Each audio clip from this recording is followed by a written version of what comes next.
माँ रोज मुझे चाचा जी के कमरे में सुला देती।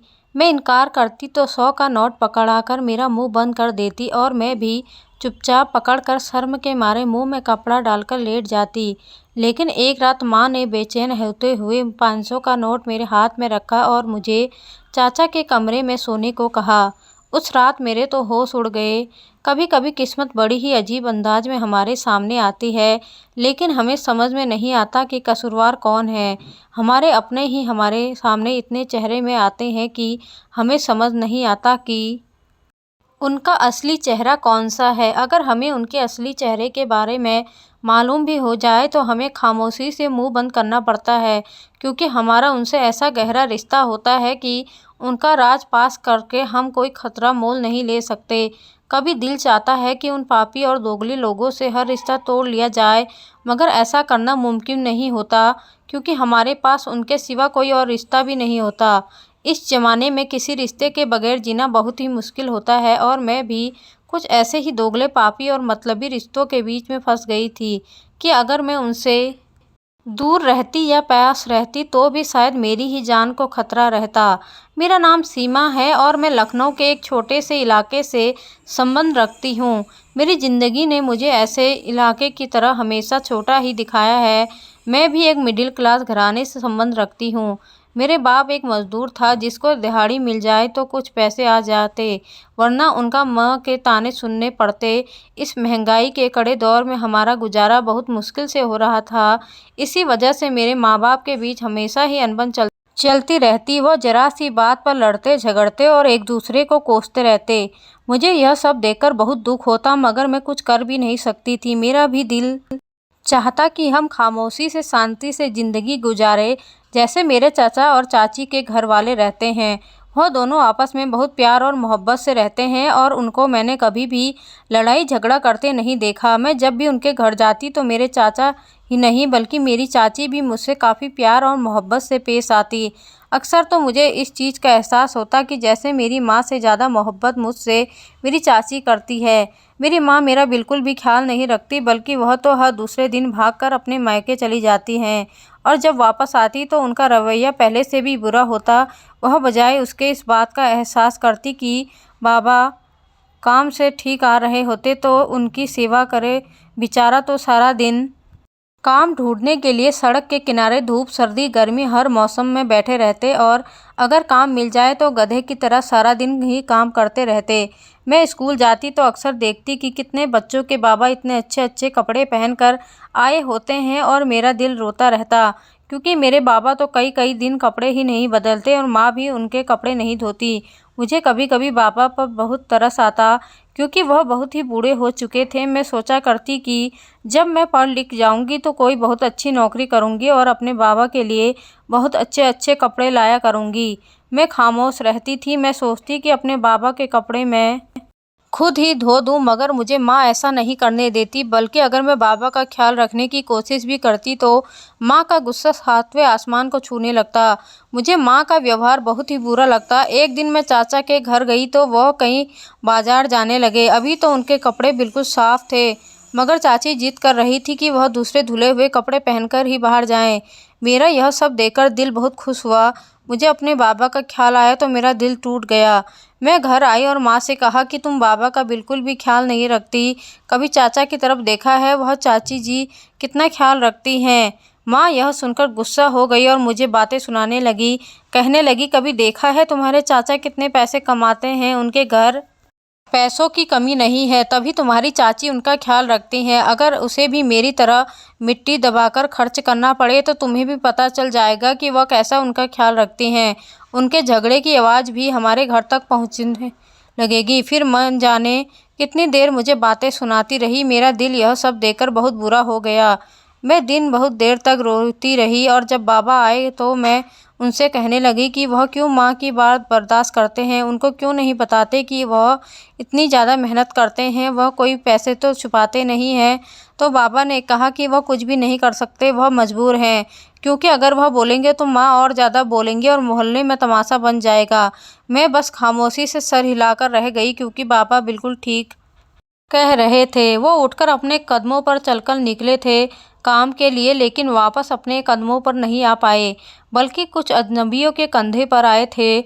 मैं यह सब देखकर सदमे में चली गई और जैसे हम पर आसमान टूट पड़ा। हमें उस वक्त एहसास हुआ कि बाप का होना क्या होता है। यूं ही बाबा की मृत्यु हो गई और हमारी ज़िंदगी जैसे वहीं रुक गई। मैं सारा दिन रोती रहती कि बाबा ने एक भी दिन सुख का नहीं देखा था। माँ के सारे झगड़ा जैसे बाबा चले ही गए। अब वह किसी से भी झगड़ा नहीं करती थी।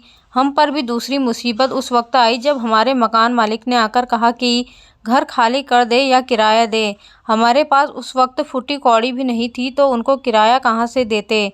माँ ने कुछ दिन की मोहलत मांगी, जो उन्होंने बहुत ही मिन्नत के बाद तरस खा कर दी। माँ को उस वक्त बिल्कुल भी समझ नहीं आ रहा था कि वह किराए का इंतज़ाम कहाँ से करे। वह मामा जी के पास गई कि किराए का इंतज़ाम कर दे, मगर उन्होंने अपनी मजबूरी के गुण शुरू कर दिए और हमारे पास तो खुद के पैसे नहीं हैं, बल्कि फूटी कौड़ी भी नहीं है। वह मायूस होकर घर वापस आ गई। उस रात चाचा चाची हमारे घर आए तो माँ ने रोते हुए कहा कि अब हमारे सर से छत भी छिन गई है। चाचा बहुत ही दयालु थे। उन्होंने वादा किया कि वह किराया देंगे। मुझे उस वक्त चाचा बहुत अच्छे लगे। चाचा ने उस महीने का किराया दिया और उन्होंने राशन भी घर में डलवा दिया। यह महीना हमारा बहुत ही अच्छे से गुजरा, लेकिन महीना ख़त्म होते ही पुराने मसले फिर से शुरू हो गए। फिर से चाचा आए तो हमारे फिर से वही मसले थे। अब सारी ज़िंदगी चलने वाले थे। माँ ने चाचा से कहा कि मैं पढ़ी लिखी नहीं हूँ, कोई नौकरी वगैरह कर लूँ, आप इस मसले का कोई हल निकाल दें। आप मेरे भाई जैसे हैं, तो आपके अलावा मैं किसके पास जाऊँ। मैं माँ के स्वरूप पर हैरान थी और चाचा के जाने के बाद वह उनको भी भला बुरा कहती रही। खैर उस दिन चाचा काफ़ी परेशान से घर गए, मगर हमें तसल्ली दी कि वह जल्द ही किसी हल के साथ दोबारा हमारे घर आएंगे। और यूं कई दिन गुजर गए।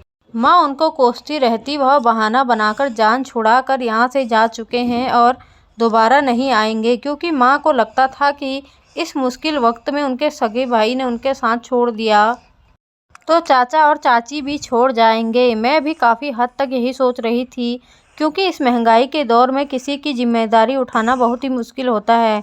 मैं मायूस हो चुकी थी और यूं ही कई दिन बीत गए। फिर चाचा और चाची आ गए। उनको जानकर देखकर मैं माँ को यकीन नहीं आया, जबकि मैं भी काफ़ी खुश थी। चाचा ने बताया कि वह फैसला कर चुके हैं कि हर महीना अगर वह हमें राशन भी देते हैं और घर का किराया भी देते हैं तो काफ़ी मुश्किल आ जाएगी।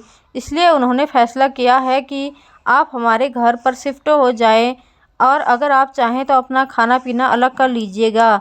माँ इस बात पर मशवरा करने के लिए अपने भाई के पास गई हुई थी। जब वह वापस आई तो वह हमारे साथ चाचा के घर में रहने को तैयार हो गई।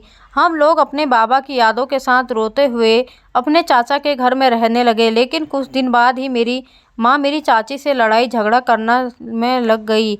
वह ऐसा ना करे और चाचा चाची का एहसानों का मान रखे। अब मेरे मामा भी हमारे घर आने लगे थे और वह माँ के साथ मिलकर कमरे में बैठकर ढेर सारी बातें करते और मैं कभी कमरे में जाती तो मुझे बाहर निकाल दिया जाता। मुझे लगता था कि वह माँ के मन रखने के लिए आते हैं। मेरे चाचा चाची हमारा बहुत ख्याल रखते थे। वह हमें किसी चीज़ की कोई कमी नहीं महसूस होने देते, जबकि मेरी माँ अंदर ही अंदर उनका नुकसान करने में लगी हुई थी। मैं अपनी माँ को पूरी रोकने की कोशिश में थी। मैं चाहती थी कि माँ ऐसा ना करे, लेकिन चाचा को पता चल जाने के डर से मैं चुप थी। माँ चाचा चाची के बीच फूट डाल रही थी। वह उनमें झगड़ा करवाती और चाचा को चाची के खिलाफ भड़काती। एक दिन तो माँ ने कहा कि मेरे भाई और चाची के बीच कुछ चल रहा है और इसी वजह से मेरे चाचा और चाची में झगड़ा होने लगा था। वह माँ को अपना समझने लगे थे। मेरे चाचा मेरी माँ की हर बात मानने लगे थे। एक दिन चाची किचन में चाय बना रही थी और मेरे मामा उनके पास ही खड़े उनसे बातें कर रहे थे और हंस रहे थे और मेरे चाचा ने देख लिया। वह मेरी चाची पर गुस्सा करने लगे। मेरी चाची अपनी सफाई में उनसे कहने लगी कि ऐसा नहीं है, मैं माधव को अपना भाई ही समझती हूँ, वह भी मुझे अपनी बहन। लेकिन मेरे मामा ने इस बात से साफ इनकार कर दिया। यह सब उनका प्लान था और कहने लगी कि हम दोनों एक दूसरे को पसंद करते हैं और शादी करना चाहते हैं। चाचा ने मेरी माँ को बुलाया तो उन्होंने भी मामा की बात में हाँ मिलाया। इसी लड़ाई झगड़ा और उसके कारण मेरे चाचा चाची का तलाक हो गया और मेरी चाची घर छोड़कर चली गई। मुझे बहुत रोना आ रहा था और कुछ दिनों बाद मेरे चाचा बीमार रहने लगे। शायद उन्हें चाची की बेवफाई अंदर ही अंदर खा रही थी। मेरा मन तो कर रहा था कि मैं उन्हें सब सच बता दूं, लेकिन मेरी हिम्मत नहीं हो रही थी कि कहीं चाचा हमें घर से ना निकाल दे। मैं चाचा का बहुत ख्याल रखने लगी थी क्योंकि मुझे उनमें अपने बाबा की झलक दिखती थी। लेकिन कुछ दिनों बाद चाचा बिस्तर पर ही पड़े रह गए। वह बहुत बीमार रहने लगे थे। अब तो माँ भी उनका बहुत ध्यान रखती और उन्हें दवाई पानी के लिए कई जगह जाती। रात होती तो मेरी माँ मेरे हाथ में 100 का नोट पकड़ाकर चाचा के कमरे में सोने को बोलती और उनका ख्याल रखने को बोलती। मैं शर्म के मारे अपने मुंह को कपड़े से ढक कर सो जाती।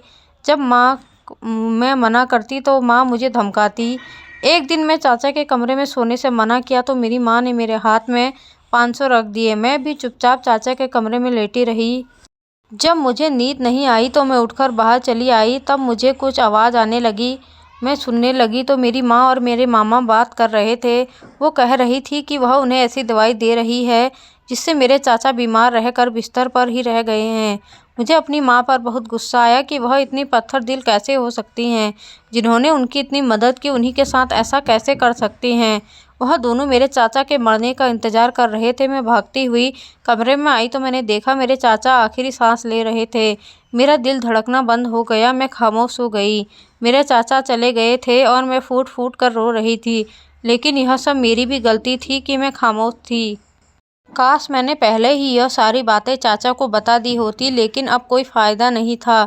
मेरे चाचा के मरने के बाद मेरी माँ और मेरे मामा बाकी चीज़ों को ढूंढने लगे, लेकिन उनके हाथ कुछ नहीं लगा। चाचा के मरने के 2 दिन बाद मेरी चाची आई और उनके पास उस घर के कागज़ और सारी जमा पूंजी के कागज़ थे। उन्होंने बताया कि उनके चाचा ने वह सारी दौलत चाची के नाम कर रखी थी। यह सुनते ही मेरे मामा तो वहाँ से गायब ही हो गए और मेरी माँ को लगा कि उन्होंने खुद के पाँव में कुल्हाड़ी मारकर अपने सर से छत भी छीन ली है। मेरी चाची ने हम लोगों को घर से निकाल दिया और हम लोग डर डर की ठोकरें खाने लगे। मुझे भी सब कुछ जानने के बाद चुप रहने की सज़ा मिल चुकी थी और मेरी माँ और हम लोगों को सड़कों पर सोने पर मजबूर रह गए थे। अब यही हमारी किस्मत थी।